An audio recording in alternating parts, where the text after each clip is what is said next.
Welcome to You Ought to Watch This Movie, the podcast about movies from the first decade of the 2000s, aka the aughts.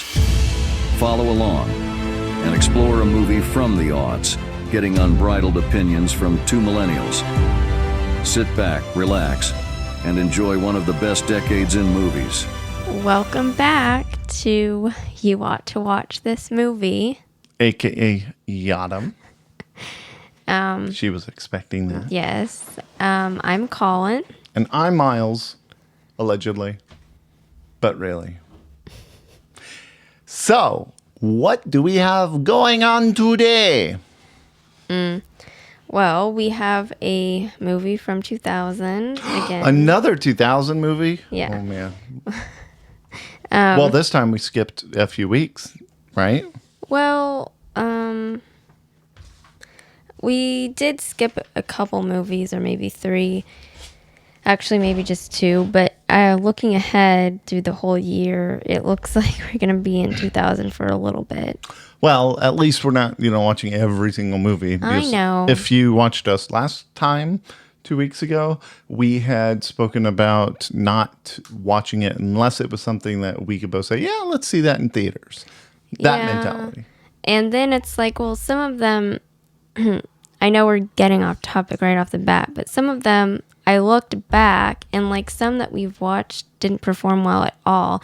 And maybe we shouldn't have watched them. But then it's like, well, I like that we watched some of them. Like, Isn't She Great? Yeah. Didn't perform well at all compared to... What's the actor's name in there? Oh my God. Anyways, the individual plays... Hold that thought for like 2 seconds.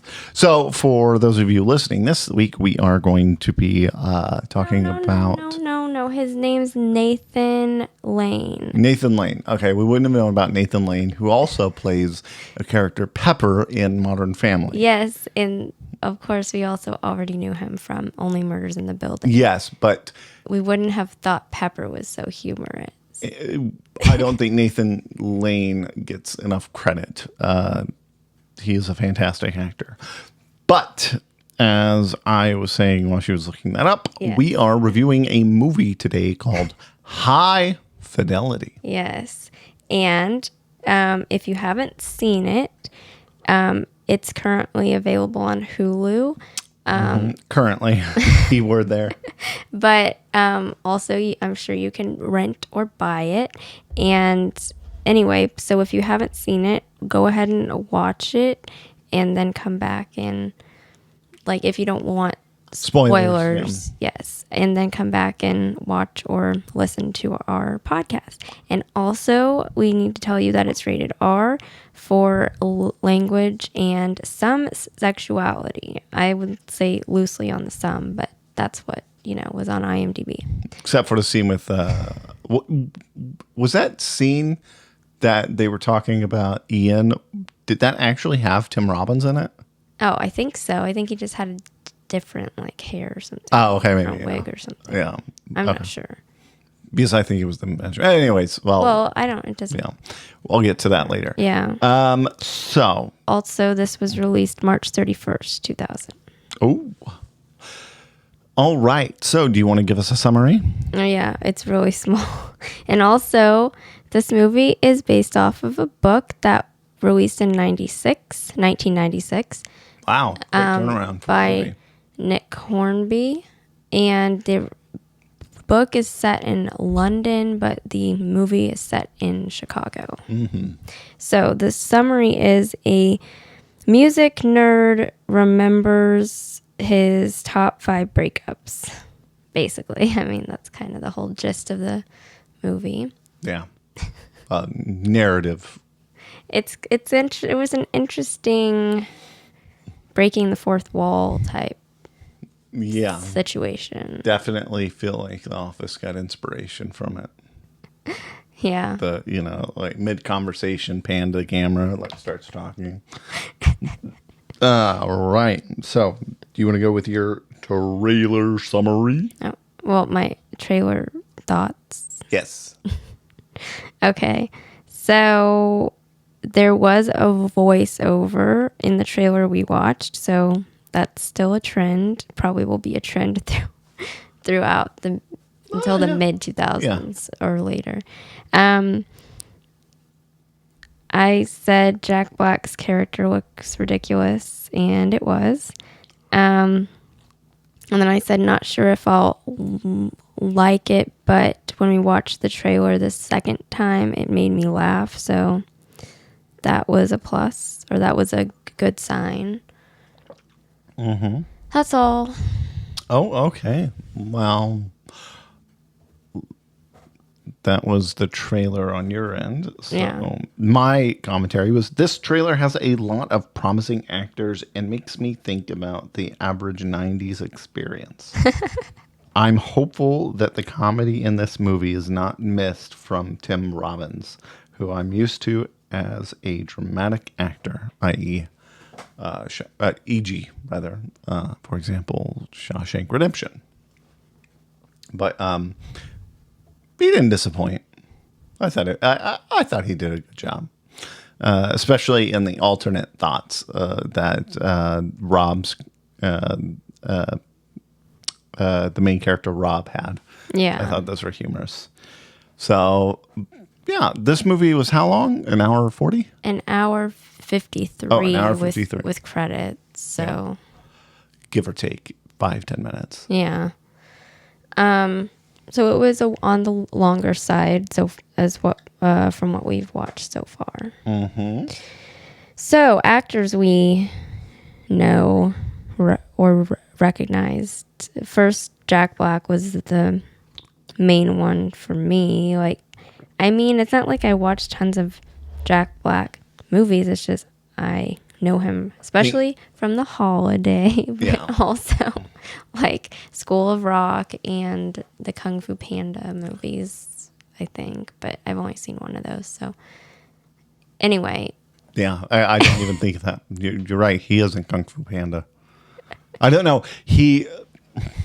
His character or his personality in his characters, I think, transcends over to not just adult audiences, but all the way to children's audiences. Oh, yeah, because he's been in kids' movies. Yeah. Too. Well, I just said that. Yeah. He was in Goosebumps, in that Clock in the Wall movie. Was that what it's called? The House with the Clocks in the Wall or something. I don't remember. House with Clocks or something. I don't know. Yeah. Yeah. But, he is a relatively familiar actor, especially for, those of us who grew up in the 90s and aunts. Yes. So also, we didn't know, well, I'm saying we, but I didn't know John Cusack, but I'm sure other people who are older than us will have known him from things like Say Anything, and I should have pulled up that clip, but like the iconic boombox clip. Oh, well, just, You'll play it later. Yeah, well, I'll play it now. All my instincts, they return. The grand facade so soon will burn. Without a noise, without my pride. And also Joan Cusack, who we found out they're siblings, and they have 3 other siblings. Oh, yeah. Joan and John. That's weird. Who did Joan Cusack play? In the movie? Mm-hmm. She played the Liz person. Friend. The rude person. Well, I guess. But I knew her from a few other things. She was in Runaway Bride. She was the mom in Ice Princess. I think that's the name of the movie. She definitely had mom energy for her character. Oh. Or for I guess not her character, the actress had mom energy vibes, so I can see her playing a mom. Yeah. Very protective. And you already said Tim Robbins, but I didn't know him. The person who played Marie LaSalle was Lisa Bonet, who was on The Cosby Show. You're right. Okay. Yeah. She played Denise on The Cosby Show. And also Sarah Gilbert had a small I mean, she had a cameo. Who's Sarah Gilbert? Is her name? What was her name? Is her name Denise also? Or is it something else? I have no idea. She's from Roseanne, The Connors, okay. and The Big Bang Theory. She was Leonard's girlfriend because he was her boyfriend yeah. in Roseanne, so it was like a... Yeah. It was a callback. Yes. Okay, yeah. Okay. She was the one dating Dick. Yes. Yeah, Anna, spelled weirdly. Yeah. ANNAUGH or something. Yeah. Weird. Yeah. Now I'm going to look like a silly person because I don't remember what her name was in Roseanne. No, you're going to sound like a silly person, but you're not actually going to sound like a silly person because you're trying to have a well-produced podcast. And I think people listening to this would appreciate as such, unless for some instance a certain name of Reichel Mosenbaum is listening. You don't have to do that every time. I do because, is in my mind, they have the money, they have the fan base to produce a wonderful show. They just refuse. So, if you're wondering what podcast, it rhymes with Volktil. So, Oh, her name was Darlene. Darlene. On Roseanne. Yeah. I Immediately whenever you said Darlene, my immediate thought went to singing her name like Darlene, but then I realized, oh no, it's Jolie. Jolie. So, all right. Is that all you have for the actors? Yeah. Okay. So, I do appreciate the flow of the movie as it is narrative driven by Rob, the main character, who, as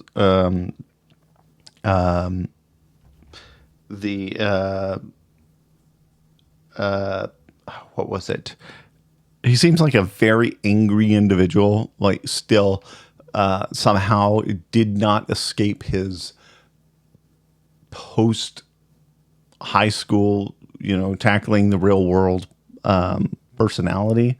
Is like he got stuck in the, crap, so to speak, where, oh, everything's going wrong. Oh, it's someone else's fault. And then, so his narrative over the course of the movie of his 5 breakups is also coincides with him perpetually realizing, oh, I screwed this up. In some pretty face palmy moments. What? You hit the nail on the head. I wouldn't have been able to articulate it that way, but yes, he did. I was reminded of people from high school during this. So. Well, it's like the freaking scene where he's, dating that girl, right? And so for context, I don't remember what number girl this is, the breakup, but, there's continuous flashbacks to him and his exes and how, they broke up, connected to his realization. I was the one who screwed up. And for this particular girl realizing, he screwed up, this girl was into him, and he was always trying to, feel her up and, it just wasn't going that way. And so that relationship ends with him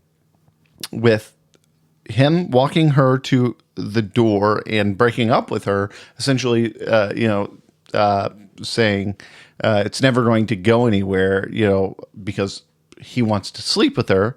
And then he turns around in this, moody freaking way where he flips his hood up and he's like, it's never going to go anywhere. And then flips his hood up and walks away as, she's seen crying. And that was high school. Yeah. He was in okay. high school at that time. And Yeah. it's hard to tell since they just use the same actor for high school and on. Yeah.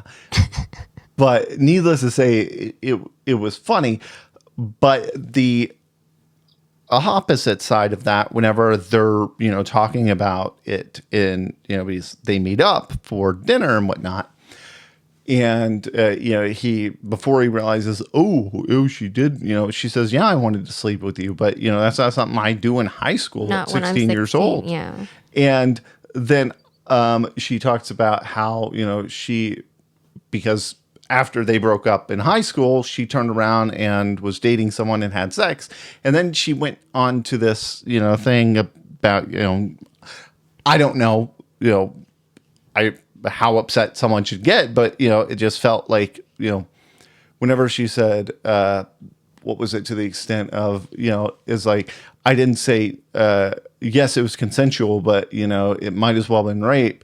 And then she got upset at Rob, about like trying to have this conversation about, back historically about their relationship. And then she storms off. And I'm like, did she overreact? I think it was rude of him to be going and finding all these ex-girlfriends in the first place. And I think he was just a crummy person overall, and he didn't get better. For reference, I made the note. It's like Michael Scott's post-relationship mortems over and over and over again. Michael Scott from The Office, where he goes back and gets a post-mortem of his relationship. But Michael Scott, he is inappropriate, but he's harmful or harmless. At the core of it, he's not really that bad of a person. Yeah, like he's not self-centered. He's just kind of oblivious. Yeah, which Rob was oblivious to him being self-centered. I guess, but I feel like he was very selfish, and I think we don't need to get stuck in that relationship. yeah. Let's just move on because I have. Well, I think it was all the relationship. It just wasn't. You brought that one up. Yeah, I know. Specifically, which was the most cringy of all. Well, yeah, and that's like whenever he made the move to flip up his hood and walk away, like giving some smug, arrogant emo face, like okay, like you're a dumbass. Okay. Yeah. So. Well, here's another note. Rob has been holding on to a breakup from 7th grade. Okay. So what was that deal? Is they were kissing under the bleachers After school for 3 days. For 3 days. For 3 days in a row, they were kissing. Not like making out, French kissing, but just, smacking on the lips.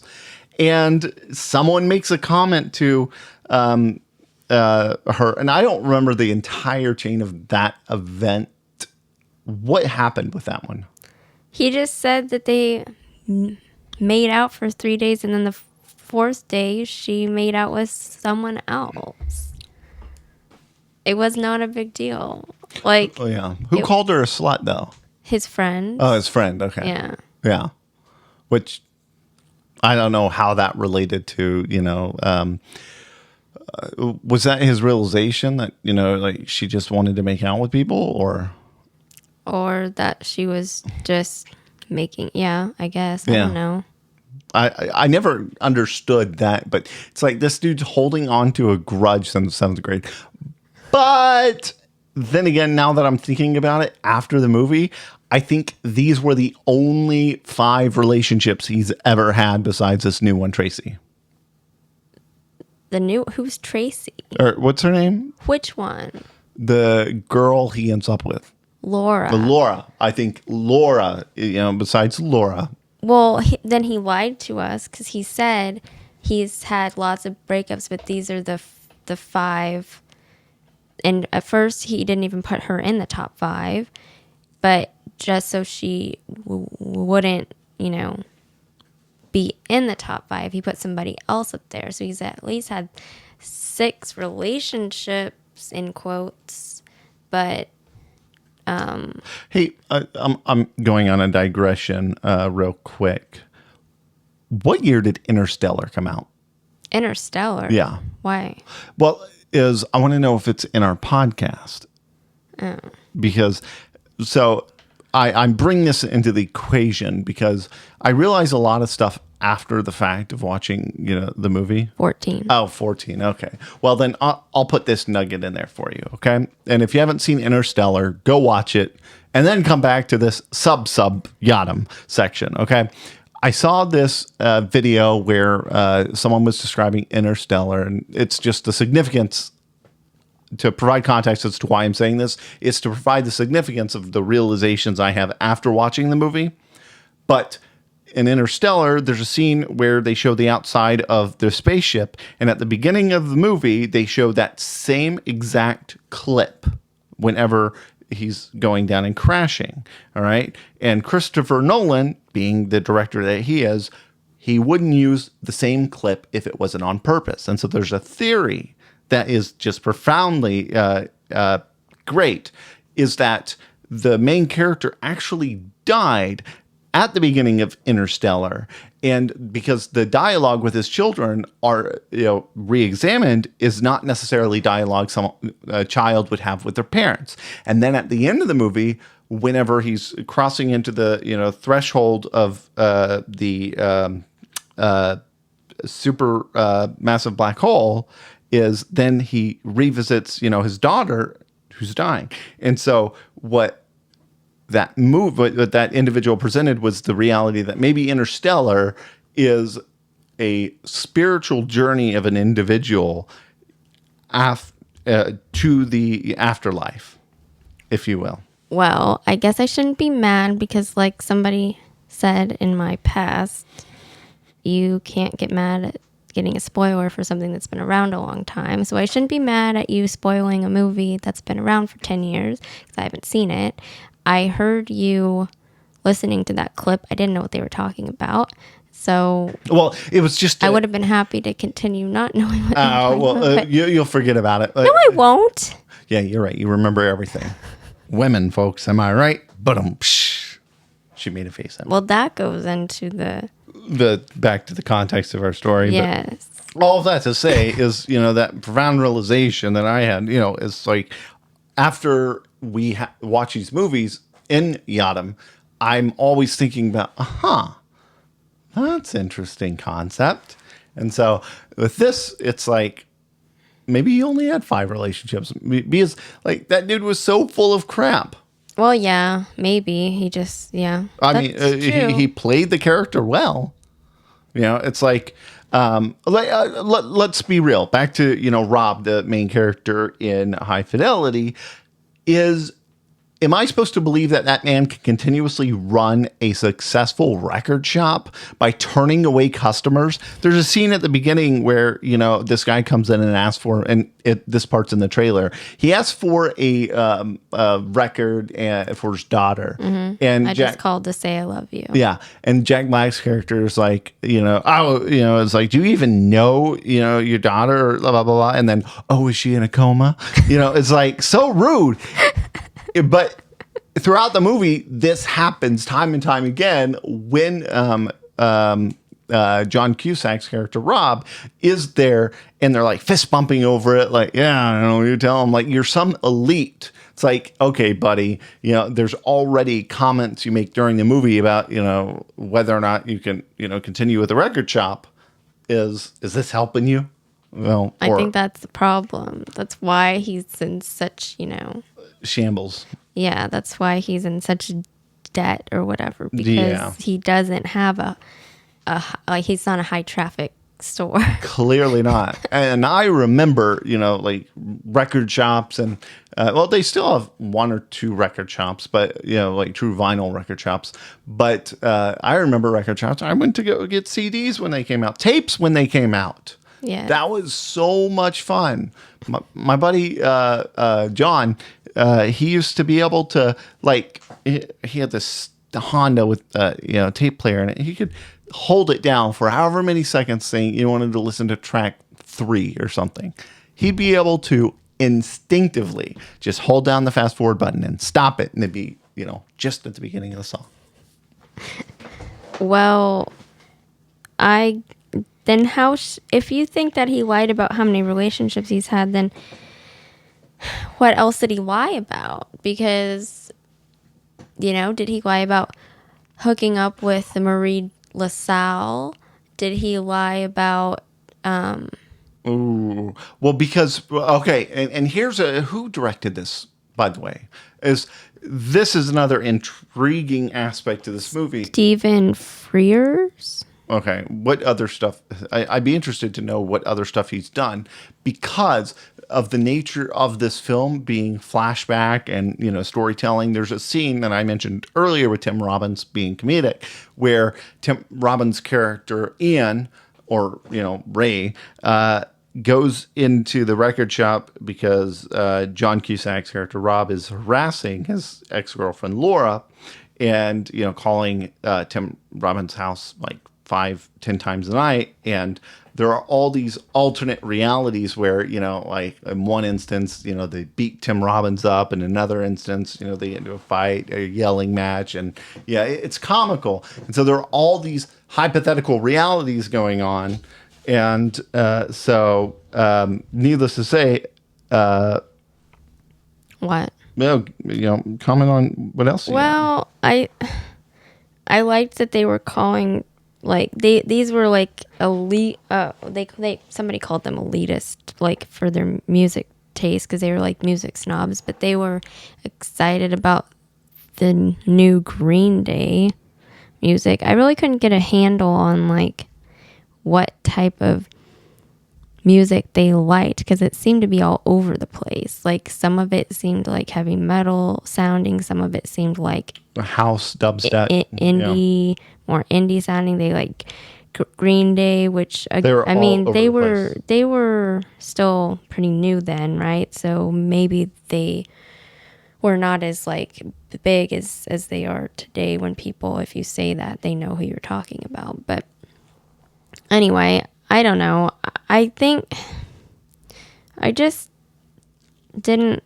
I was continually waiting for the story to get better, for there to be this like nice happy ending, and then it was kind of like meh. Yeah, it just ended like, okay, he's continuing on with life. Yeah, like he's just settling because he's tired of Maybe there will be a sequel about him talking about his top 3 worst marriages. Well, on a side note, since we're almost out of time, it appears, there Hulu also in 2020 created a series based on the book with new actors, and so, but it only lasted one What was it called? season. High Fidelity, but Oh. instead of a movie, it's a series, like 10 episodes or something, or 8 episodes. But anyway, there's mixed reviews about that on the internet. I'm saying the internet because, like, I looked at multiple places where people review, and I'm like, yeah, some people said this is much better than the movie. Some people said this is not as good as the movie. So, yeah. Yeah, well, yeah, I haven't seen it, so we'd have to, there was I think a decent amount of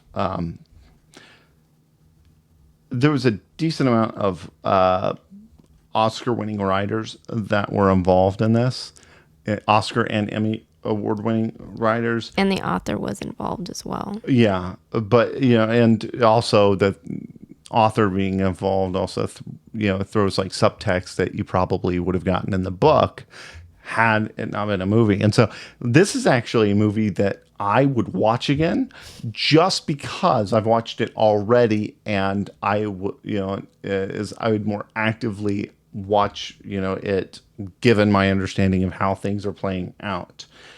And just looking at a list of the writers and the director and the stuff that they've worked on, I can definitely see one of the writers' comedy genius coming into play here, but I don't know. I can't find. I have to reconcile the idea of the complexities being attributed to the author adding the subtext that wasn't there in the movie, but was there in the book. So Yeah, I don't know. I can't say that I would watch it again. I mean, I'd watch it again just out of enjoyment to try and learn more. But what do you grade it? 75. Okay, that's fair. I give it an 80. Just a strict 80. Is storytelling and comedy. I think it's decent. But Yeah, I just didn't like the whole premise to begin with. yeah, well, it's lucky you. You only had 2 boyfriends in your life. I'm the second. All right, with that, I'm going to close this out because Oh, we're not going to hear how many girlfriends you've had. yeah, no, that's for another. You ought to not watch. So, with that, I'm Miles. I'm Colin. And we will see you next time. Thank you for watching. Bye. Or listening. Bye. Bye. Thanks for listening to You Ought to Watch This Movie, a podcast about movies from the first decade of the 2000s, aka the aughts. Be sure to subscribe for new episodes covering movies you ought to watch. We'll see you next time.